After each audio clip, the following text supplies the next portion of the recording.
A Christmas Wish Beneath Falling Snow. Chapter 1. A Lonely December. Edward Dawson stood at the bus stop on Parker Street, watching fat flakes of snow spiral down through the silent city night. He was tall, lean, with dark hair peeking out from beneath a charcoal gray knit cap. A long navy blue coat draped over his broad shoulders, and a thick scarf, hand-woven by his late mother, kept the biting chill from his neck. Christmas lights blinked in the distance, and the sound of carolers drifted faintly on the wind, but none of it seemed to reach his eyes. He wore an expression of deep melancholy, like a man caught in a slow-motion world, with no idea how to press play again. For Edward, December had always been a bittersweet month. He grew up in a home where Christmas was celebrated with great fanfare. His mother would decorate the entire house, cook elaborate meals, and gather relatives from near and far. The scent of cinnamon and cloves would fill every corner. Back then, he had felt a sense of belonging, a kind of festive magic in every twinkling light.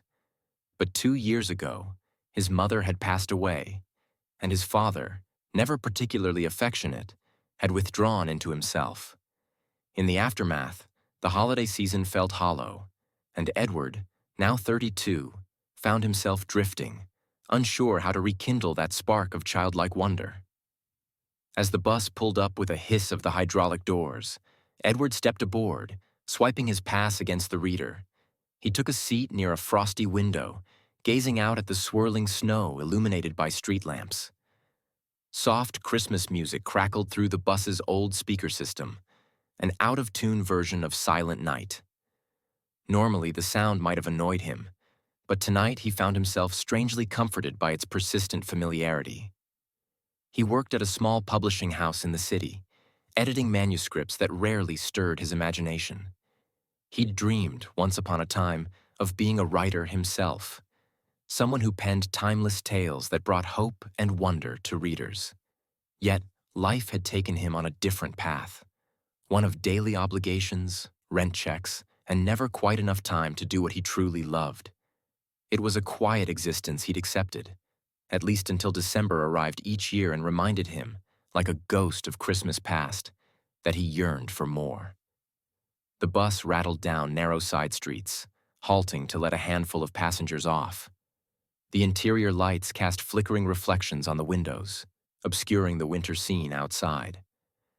Edward closed his eyes, letting the gentle rocking lull him into a half-dreaming state. Perhaps this Christmas, he thought with a vague sense of longing, something different would happen, an event or meeting that might awaken hope. He felt silly for thinking so, but December had a way of stirring hidden wishes in people's hearts. Chapter 2. A Single Candle in the Window. Across town, in a small basement apartment near Greenridge Park, Violet Morgan sat at her old wooden desk.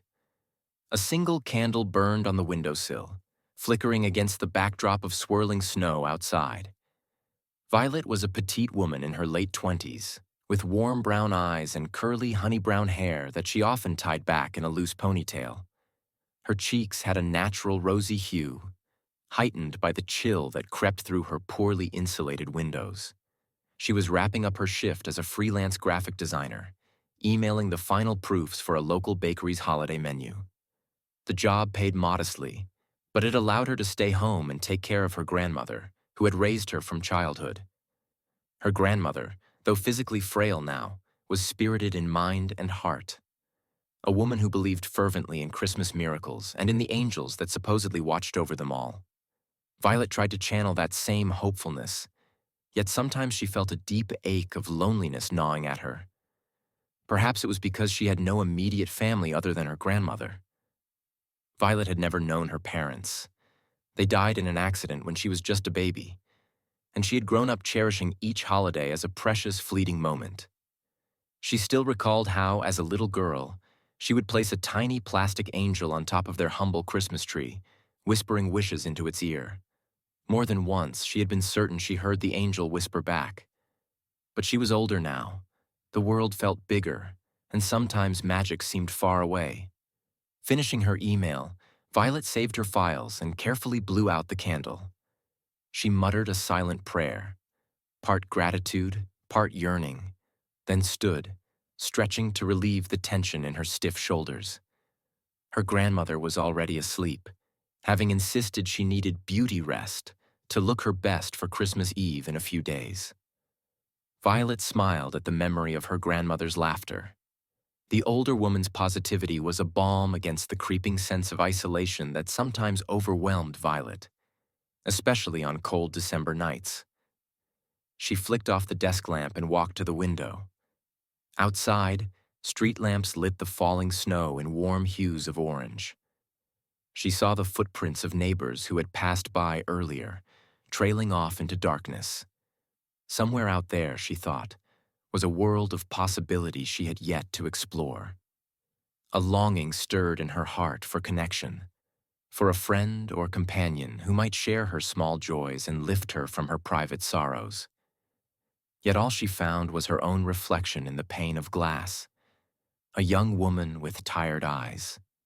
Taking a slow breath, she whispered, "Maybe this Christmas," and let the sentence linger. A flicker of candlelight seemed to dance momentarily, even though she had blown the candle out. Violet blinked, uncertain if it was just her imagination.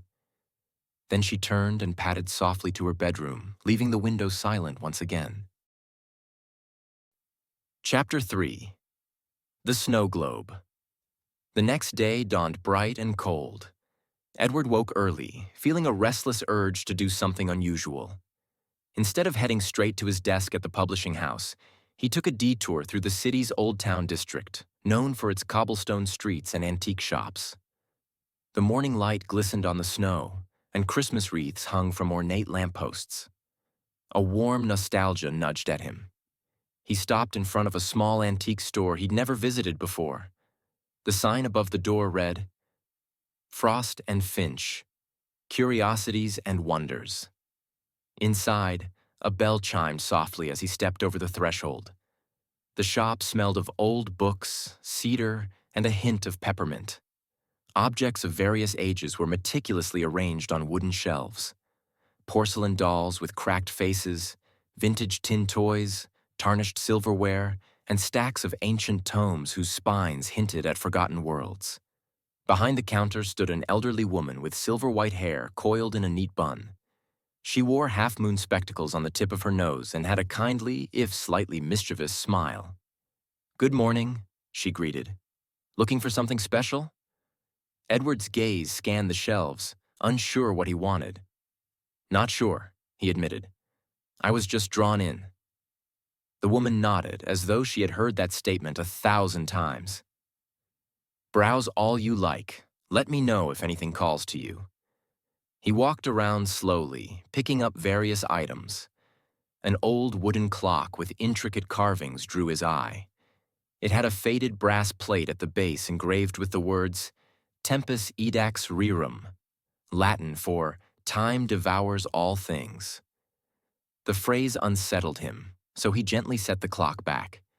As he turned, he noticed a glass snow globe on a small table by the window. The globe contained a miniature Christmas village, complete with tiny houses, a frozen pond, and a single evergreen tree in the center decorated with microscopic ornaments. A swirl of iridescent flakes hovered around the tree when shaken. Edward picked it up, entranced by its detail. He gave it a gentle shake, and the flakes danced. Then, strangely, he thought he heard a whisper. Just a soft hum, like distant carolers on a breeze. "You heard it, didn't you?" The shopkeeper was suddenly right beside him, her voice low and full of curiosity. "Heard what?" Edward asked, his pulse quickening. She smiled enigmatically. "The magic inside that globe. Some say it's cursed, others say it's blessed. But if you heard it calling, maybe it's meant for you." Edward almost laughed it off, but something about the woman's gaze held him still. A faint warmth emanated from the snow globe, or perhaps it was his own imagination. He decided to buy it. Moments later, money exchanged hands, and he left the shop with the globe carefully wrapped in tissue paper. The woman bid him farewell with a knowing nod. As Edward hurried to the office, he felt an odd sense of anticipation. The globe, snug in its package, felt heavier than expected, as if holding an entire secret realm. He wondered if he'd just indulged a whim, or if, by some strange twist of fate, he had found the start of something meaningful. Chapter 4. A Chance Encounter. That same morning, Violet left her apartment to run errands. She needed to pick up a prescription for her grandmother and stop by the post office to mail a few Christmas cards. As she trudged through the snowy streets, her mind wandered to the upcoming holiday. She had decorated their small living room with a modest tree and a few garlands, but something was missing. A sense of true festivity hadn't quite taken root in her heart. The city sidewalks were bustling with holiday shoppers. Street vendors sold roasted chestnuts, their aroma mingling with the crisp air. Tiny lights twinkled in the shop windows, casting reflections across the slush-covered pavement. Violet paused now and then to admire a display of ornaments or to catch a snippet of a children's choir singing carols. Despite her loneliness, she couldn't deny the cozy charm that winter brought. Fate, or perhaps something mystical, guided her steps to the very same antique shop. She glanced at its sign, Frost and Finch, Curiosities and Wonders, and felt an inexplicable urge to step inside. The bell chimed softly as she opened the door. "Good morning," the shopkeeper greeted. Her silver hair seemed to gleam in the filtered sunlight, and her eyes sparkled with unspoken secrets. "Hello," Violet replied, drawn in by the warm interior. "I'm just browsing." "Take your time," the old woman said. "Something here might speak to you." Violet walked among the shelves, marveling at old figurines and peculiar knickknacks. A weathered painting of a winter landscape caught her eye. A scene of a moonlit forest with a single lantern glowing amidst the trees. It evoked a strange sadness and hope all at once. Passing her hand lightly over the edge of a carved wooden box, she glanced around for other interesting items. A pang of curiosity struck when she noticed an empty spot on a table near the window, like something had just been sold. She wondered what might have sat there. Suddenly, the old woman appeared at her shoulder. "We had a beautiful snow globe there until just this morning. It went to a gentleman who seemed quite drawn to it. A special piece, that one." Violet offered a polite smile. "Oh? Well, perhaps it found its right owner." The shopkeeper nodded, then gestured to the painting. "That's a fine choice, too. Painted by a local artist many decades ago. Legend says if you hang it by a window on Christmas Eve, you might catch a glimpse of the lantern's glow in real life, guiding lost souls to safety." Violet felt a shiver, though she wasn't cold. "It's lovely, but I'm not sure I can afford it right now." The shopkeeper's eyes shone with gentle understanding. "Come by another time if you change your mind. Some items wait for the right moment." Feeling oddly comforted, Violet thanked the woman and left. Outside, the snowfall had thickened, and as she made her way down the street, a stray thought formed in her mind. Somehow, she felt she had missed crossing paths with something or someone important. She glanced back at the antique shop, half expecting to see a figure in the window, but there was only the flicker of Christmas lights and the swirl of snow. Chapter 5. Glimpses of Magic.